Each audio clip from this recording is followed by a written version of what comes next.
Spicy lovers ఒక subscriber mutton biryani అడిగారు.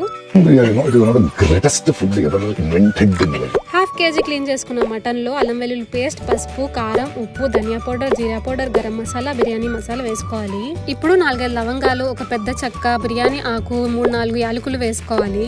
ఇప్పుడు కొంచెం పుదీనా, 2-3 పచ్చిమిర్చి కట్ చేసి వేసుకున్న తర్వాత కొంచెం కొత్తిమీర వేసుకోవాలి. కొంచెం నెయ్యి, హాఫ్ కప్ కర్డ్ వేసేసుకొని ఈ మసాలాలన్నీ మటన్ కి బాగా పట్టేలాగా కలుపుకోవాలి. కొంచెం కర్డ్ తగ్గినట్టు అనిపించి కొంచెం వేసుకొని మరీ కలుపుతున్నాను. మెయిన్ గా కావాల్సింది ఫ్రైడ్ ఆనియన్స్. ఇంత క్రిస్పీగా ఎలా వచ్చాయో చూద్దామా. ఆనియన్స్ సన్నగా కట్ అవ్వాలంటే స్లైసర్ యూస్ చేయాలి. మీకోసం ఈ బోనస్ టిప్ చెప్పేశాను. ఇప్పుడు ఆయిల్ బాగా హీట్ అయ్యాక ఆనియన్స్ దాంట్లో వేసుకొని సిమ్ లో పెట్టేసి కలుపుతూ ఉడికించుకోవాలి. గోల్డెన్ బ్రౌన్ అయ్యేంత వరకు ఉడికించుకోవాలి. ఈ క్రిస్పీ ఆనియన్స్ తీసుకెళ్లి మటన్ లో వేసేసి జాజికాయని కొంచెం తురిమి వేసి ఆనియన్స్ ఫ్రై చేసిన ఆయిల్ వేసాక పార్ట్ 2 ఈ వీక్ పోస్ట్ చేస్తాను. మరి రెసిపీ మీ దాకా రావాలంటే కింద ఉన్న బటన్ ప్రెస్ చేసి సబ్స్క్రైబ్ చేసుకోండి.